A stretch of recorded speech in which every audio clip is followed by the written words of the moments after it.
오늘 설교 제목이 생명의 빛을 얻는 길입니다. 우리가 이 빛이신 예수님에 대해서 여러 시간 동안 살펴보고 있지요. 주님은 세상의 어두움을 비추셔서 감추어져 있는 것, 숨겨져 있었던 죄와 허물을 비추시고 드러나게 하시지요. 드러나게는 하시지만 그 죄를 보고 정죄하시는 것이 아니고 생명을 주십니다. 죄가 드러나는데 정죄하지 않고 부끄럽게 하지 않고 용서하시고 생명을 주시죠. 그래서 생명의 빛을 얻을 것이다, 이렇게 말씀하십니다. 우리가 지난주에 보았던 그 여인 기억하시죠? 바리새인들에 의해서 간음하다가 현장에서 잡혀온 여인. 그 여인은 이제 더 이상 간음하다 현장에서 잡힌 여인이다, 이렇게 부르면 안 될 것 같아요. 그렇지 않습니까? 물론 틀림없이 그런 과거를 가지고 있는 건 맞지만 더 이상 그런 사람이 아니죠. 예수님을 만나고 예수님께 용서를 받고 죄의 문제를 해결하고 새 인생을 얻은 여인입니다. 용서받고 새 인생을 얻은 여인, 이렇게 부르는 것이 합당하지 않을까, 그렇게 생각이 돼요. 생명의 빛을 예수께로부터 얻으셨죠? 한번 여쭤보고 싶습니다. 여러분도 예수님을 만나 예수님께로부터 새 인생을 얻은 사람이다, 이렇게 스스로를 여기고 고백하실 수 있으시겠습니까? 생명의 빛을 얻고 누리고 증거하며 자랑하고 계시는지 한번 스스로 마음속으로 잘 돌아보고 대답해 보시면 좋을 것 같아요. 들리지 않게 마음으로만 한번 대답해 보십시오. 우리가 같이 오늘 말씀을 따라서 생명을 얻는 길로 저와 여러분을 부르시고 초대하시는 그 자리에 함께 나아가는 이 아침이 될 수 있기를 바랍니다. 12절에 명확하게, 아주 분명하게 말씀하셨죠? 예수께서 또 말씀하여 이르시되 나는 세상의 빛이니 나를 따르는 자는 어둠에 다니지 아니하고 생명의 빛을 얻으리라. 답을 찾으실 수 있으시겠습니까? 생명의 빛을 얻는 길은 예수님을 따르는 길입니다. 예수님을 따르는 자는 어둠에 다니지 아니한다, 이렇게 약속하셨죠.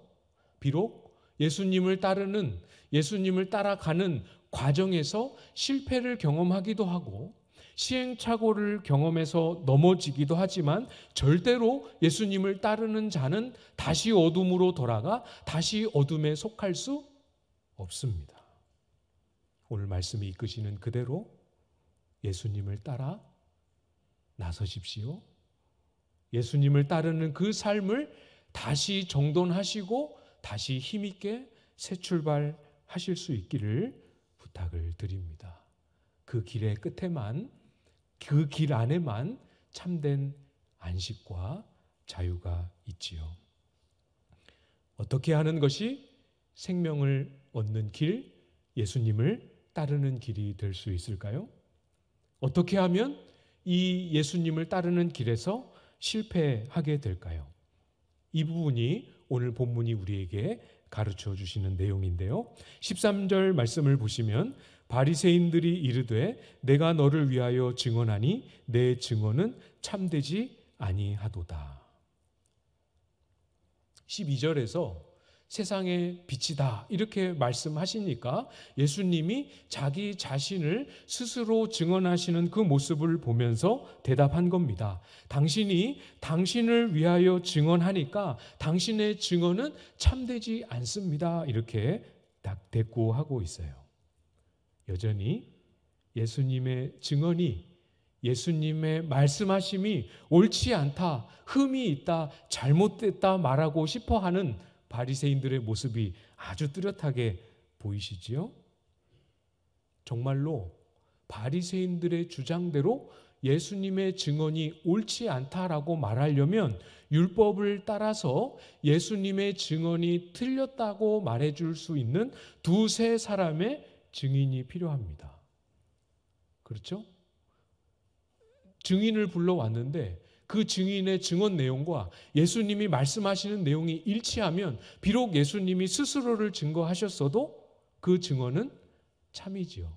그런데도 불구하고 증언을 확인하지 않고 증인들을 불러오지도 않고 직접 스스로 말씀하셨다는 이유로 예수님의 증거가 옳지 않다 이렇게 말하고 확신 있게 주장하는 것은 진짜로 율법을 꼼꼼하게 따져서가 아니고 예수님을 책 잡으려고 예수님의 말꼬리를 물고 늘어지는 것에 불과합니다. 이게 무슨 말이냐면 이 말씀을 예전에 예수님이 직접 하셨어요. 요한복음 5장 31절에 보면 내가 만일 나를 위하여 증언하면 내 증언은 참되지 아니하되 이렇게 예수님이 직접 말씀하셨습니다.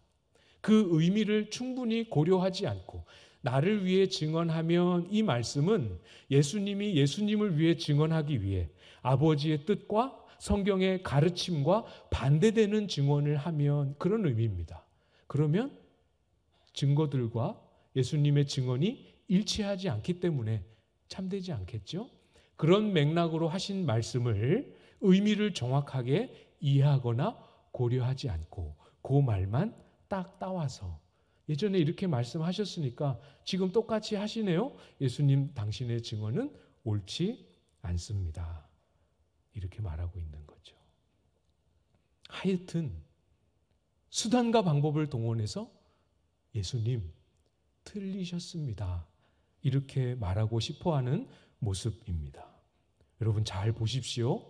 누가 바리새인들에게 예수님의 말씀이 옳은지 그른지 판단할 권세를 누가 바리새인들에게 주었습니까? 누가 주었죠? 사탄이 주었습니다. 사탄이 유혹하지요. 인류 역사에 아주 오래된 전통적인 고전적인 수법이지요. 네가 하나님과 같이 되어 판단하고 계산하고 분별해서 옳은지 그른지 생각해보라 유혹합니다. 경험해 본 적 있지 않으십니까?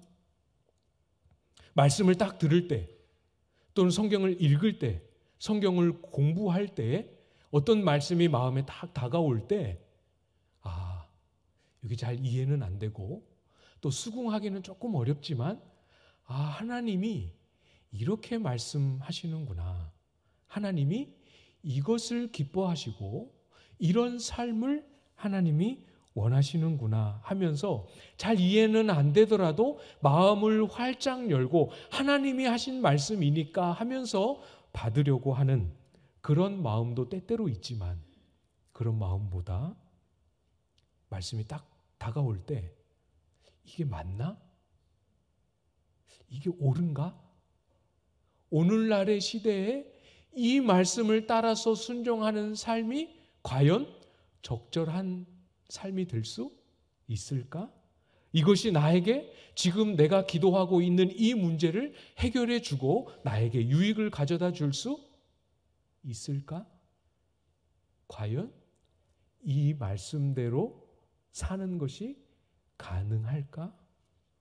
그런 마음이 우리 속에 일어나고 그런 마음에 영향을 받아서 멀찌감치 한 걸음 물러서서 그 말씀을 지켜보고 바라만 보다가 시간이 지나면서 자연스럽게 잊어버리거나 외면했던 그런 경험 있지 않으십니까? 정말 많아요.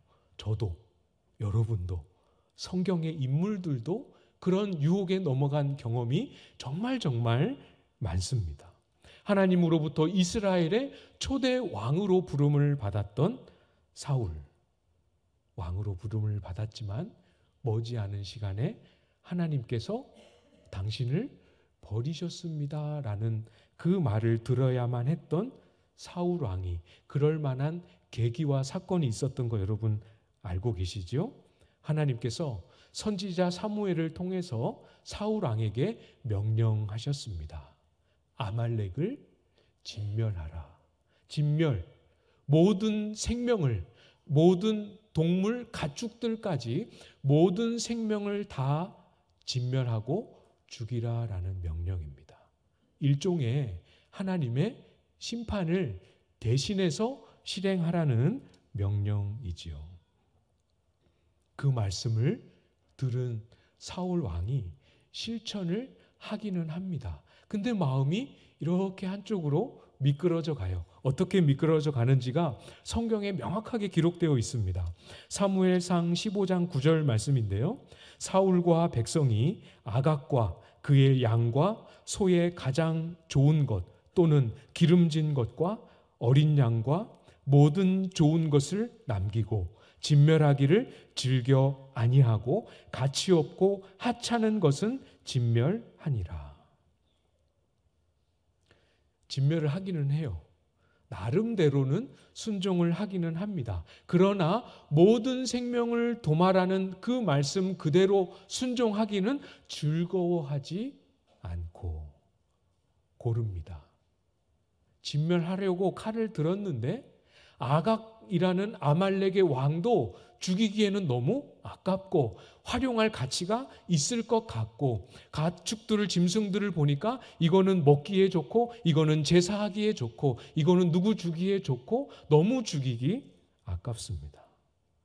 그래서 하찮고 가치 없는 것만 진멸하고 가치 있고 좋은 것, 기름진 것은 진멸하지 않고 남겨둡니다. 계산했지요? 욕심이 들어왔지요? 이 말을 문자 그대로 행하는 것이 옳은가 판단하기 시작했습니다. 그리고 이 명령, 아말렉을 진멸하라는 명령은 적합하지 않다 하는 결론을 내려버렸습니다. 잘 보십시오, 여러분. 누가 하나님입니까? 진멸하라고 명령하신 분이 하나님입니까? 그 명령이 옳은지 그른지 판단하는 자가 하나님입니까? 예수님을 따르는 일, 예수님을 따르는 삶에 실패하지 않으려면 말씀하시는 분이 누구신지 잊지 않아야 합니다. 저에게, 여러분에게 말씀하시는 분은 하나님이십니다. 우리를 지으신 창조주이십니다. 우리는 그분의 지음을 받은 피조물입니다. 친구가 아닙니다. 옆집 이웃이 아닙니다. 같은 동등한 인격체가 아닙니다. 우리는 피조물이고 그분의 명령하심을 듣고 그분의 명령하심을 따라야 하는 피조물입니다. 그분은 마땅히 우리에게 명령하실 권세와 권위를 가지신 하나님이십니다. 이거 잊어버리면 안 됩니다. 하나님이 아무리 우리를 사랑하셔도 그분은 여전히 우리의 창조주이시고 우리는 그분에 복종해야 할 피조물이라는 사실 달라지지 않습니다. 이거 약화시키면 안 됩니다. 오늘 본문 14절에서도 표현은 많이 다르지만 이 의미를 말씀해 주고 계시지요. 예수께서 대답하여 이르시되 내가 나를 위하여 증언하여도 내 증언이 참되니 나는 내가 어디서 오며 어디로 가는 것을 알거니와 너희는 내가 어디서 오며 어디로 가는 것을 알지 못하느니라. 어디서 오십니까? 하늘에 계신 그리스도를 보내신 하나님 아버지께로부터 오셨고 하나님 아버지와 한순간도 떨어지지 않고 함께 하셨고 모든 공생의 걸음을 하나님을 따라 걸으셨고 결국은 모든 십자가의 사역을 마치시고 아버지께로 돌아가실 성자 하나님이십니다.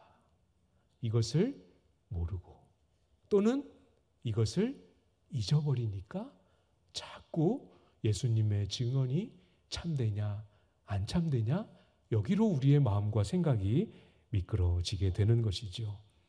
사랑하는 여러분, 우리에게 말씀하시는 주님은, 우리에게 말씀하시는 감동을 주시는 분은 하나님이십니다.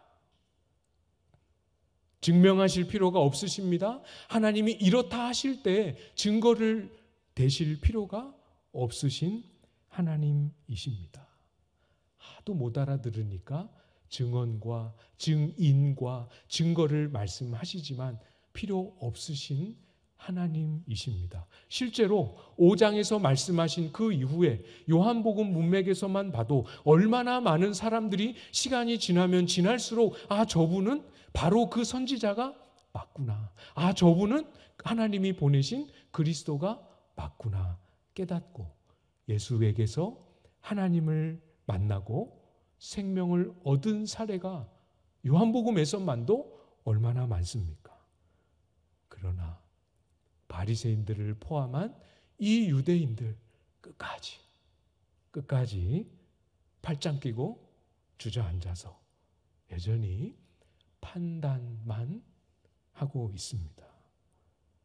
그 입에서 비로소 하나님의 때가 되어 새 언약의 새로운 시대를 여시는 새 계명을 반포하시는 하나님이 오셨고 선포하고 계시는데 이스라엘을 회복하실 새 계명을 말씀하시는 진리의 문, 하나님 나라의 문을 열고 계시는데 그 앞에서 아무것도 깨닫지 못하고 옛것만 붙잡고 옛것만 주장하며 옛것 가지고 새 역사를, 새 시대를, 하나님 나라를 판단만 하고 있습니다. 지금은 예수님이 오셔서 이 말씀을 하신 이 때는 율법을 운운하고 있을 때가 아닙니다. 새로운 시대가 도래했습니다. 하나님은 새로운 일을 시작하셨습니다. 예수님을 통하여 새로운 일을 이미 시작하셨습니다. 율법이 육신으로 말미암아 연약하여 할 수 없는 일을 하나님이 하고 계십니다. 율법으로는 안 되고 율법이 육신을 향하여 할 수 있는 것은 죄를 정하고 사망 아래에 있음을, 정죄 아래에 있음을 드러내고 확인하는 일밖에 할 수 없음을 아시고 하나님이 다른 일을 하십니다. 율법 외에 하나님의 다른 의가 나타나게 하셨죠. 그것이 무엇입니까? 자기 아들을 죄 있는 육신의 모양으로 보내어 그 육신에, 죄 없는 그 육신의 죄를 정하셨습니다. 주님께서 십자가를 짐으로 율법 아래에 있는 우리를 모두 다 건져내셨습니다. 그래서 육신을 따르지 않고 율법을 따르지 않고 그리스도를 따르는 그 영을 따라 행하는 우리에게 놀랍게도 우리는 주님을 따랐을 뿐인데 우리에게 율법의 요구가 이루어지게 하십니다. 그리스도를 따라갔을 뿐인데 그리스도께서 행하신 그 의가 율법 외에 다른 그 의가 우리에게 임하고 우리로 하여금 하나님께 받아들여지도록 우리를 합당하게 만든다 약속하셨습니다. 주님을 따르는 길입니다. 아직 주님 따르는 길을 시작하지 않으셨습니까? 오늘 시작하십시오. 주님을 따르는 길입니다.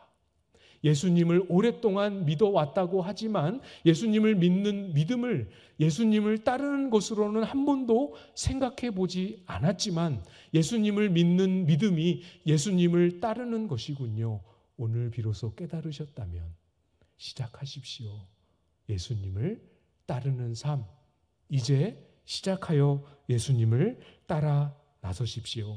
예수님께서 한순간도 빼놓지 아니하시고 이 땅에 사시는 동안 아버지를 따르셨고 아버지를 따르심으로 아버지의 뜻을 이루셨던 것과 똑같이 우리도 그리스도를 따름으로 그리스도를 통하여 우리에게 이루어 놓으신 하나님의 의를 얻고 누리는 이 길을 여기 계신 모든 분들 한 분도 놓치지 않기를 주님의 이름으로 축복합니다. 예수님을 믿는 믿음의 가장 명확하고 구체적인 실제는 예수님을 따르는 것입니다. 예수님께서 스스로를 옳다라는 걸 말씀하실 때 이것 가지고 오고 저것 가지고 오고 스스로를 자랑하시고 그런 방법 하나도 취하지 않으시고 예수님의 옳음을 말씀하실 때 항상 아버지를 말씀하셨죠. 똑같습니다. 우리를 보이고 우리의 믿음을 확증하고 우리의 신앙을 견고하게 하는 것은 주님을 따르는 것, 주님을 따르는 삶의 내용, 주님을 따르고 있는 삶으로 우리의 마음을 다시 드리는 거기에 있습니다. 잘 기억하십시오. 괜찮습니다. 너무 두려워하지 마십시오. 오늘 주님을 따르기로 결심하여도 내일 저는 잊어버릴 겁니다. 괜찮습니다. 실패하여도 안 될지라도 주님을 따르는 그 삶에 들어가십시오.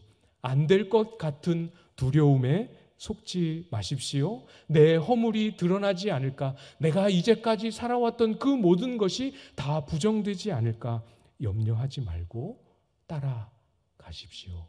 말씀하실 때 하나하나 마음으로 받고 순종하는 자리에 서십시오. 가까이 가면 드러납니다.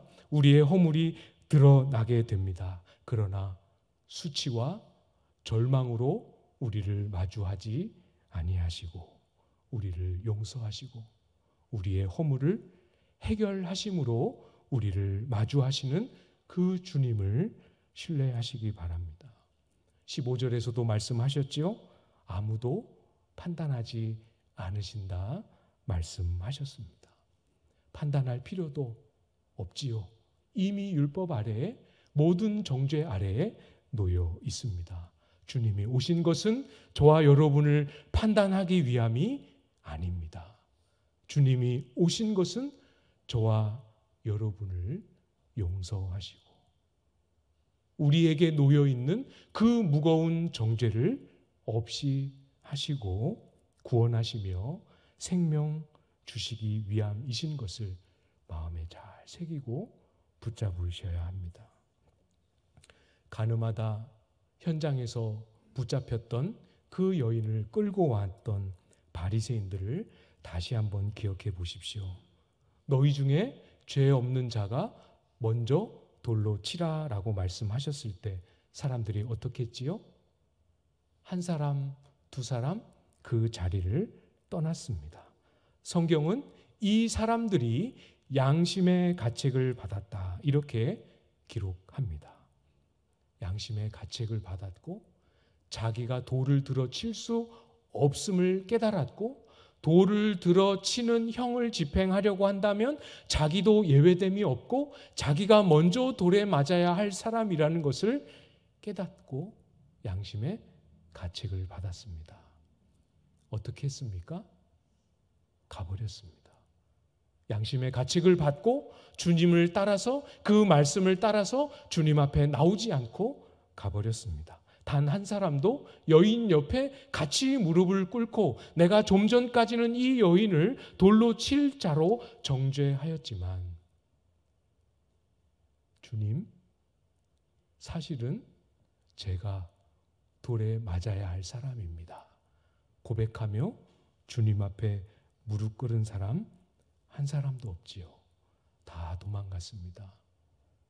그렇게 하지 마시고 무엇이 드러나든 어떤 한계가 보이든 어떤 어려움이 예상이 되든 어떤 실패가 예측이 되든 그 아무것도 신경 쓰지 마시고 말씀하실 때 하나님이 나에게 이걸 기대하시는구나. 온 마음으로 받으시고 붙잡고 순종하며 그 자리에 서십시오.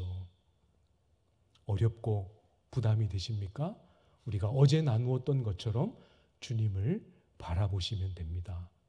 주님을 바라보시고, 주님을 바라봅니다 고백하시고, 한 번, 두 번 그 고백 속에 여러분의 마음을 실어보시고, 그렇게 할 때 우리의 시선이 점차로 주님께로 향하고, 우리의 마음이 이전보다 더 주님께로 기울고, 우리의 생각이 주님이 기뻐하시고 주님이 기대하셨던 것으로 조금씩 새로워지고, 결국은 우리의 행실 속에서도 주님을 따르는 구체적인 순종으로 채워지도록 우리의 믿음을 온전하게 하실 것입니다. 틀림없이 주님 바라보기를 포기하지 않으면 주님이 우리를 온전하게 만드십니다. 십자가를 참으시고 그 부끄러움 당함을 개의치 아니하시고 나아가셨던 그 주님 바라보고 붙잡고 따라가시는 그 결단, 오늘 이 시간 다시 선명하게 주님 앞에 올려드리십시오. 겉으로 보기에는 누가 보아도 아무 소망도 빛도 없어 보이는 그런 현실이지만 주님 말씀 따라가다 보면 거기가 바로 생명을 경험하는, 생명의 빛을 비추어 주시는 현장인 것을 여러분 모두가 경험하시게 될 겁니다.